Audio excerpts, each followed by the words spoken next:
The second aspect of the project is when you'll be able to create some graphics using the data. You'll have to log into Social Explorer using your credentials to Baruch Library. Once you get there, you can click on Explore the United States map. Of course, you can peruse other maps as well. Once you're here, you have ability to select geographic area.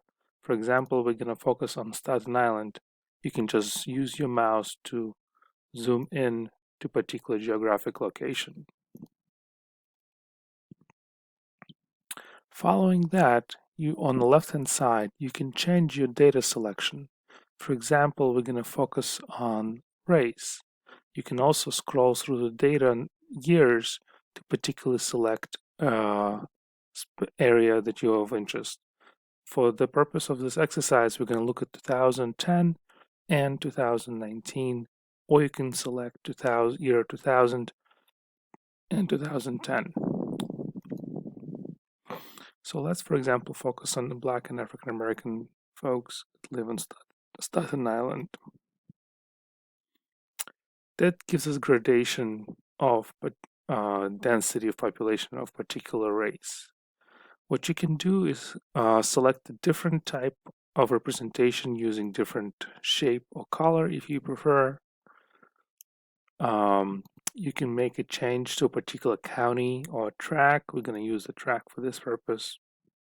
Then, once you select you can see the representation of a particular population set.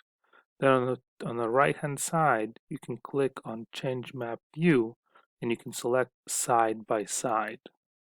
That gives you opportunity to compare different types of years. So for example, this is right now set on 2010. We're going to go ahead and select the data for year 2000.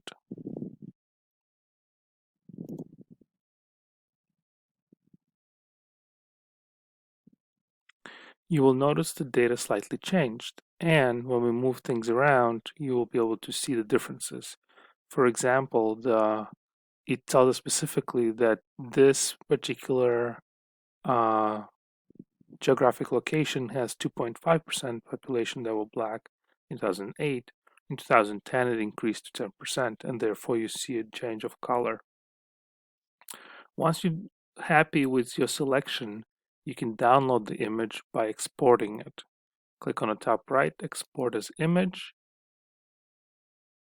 and then you explore each map and save it to your desktop.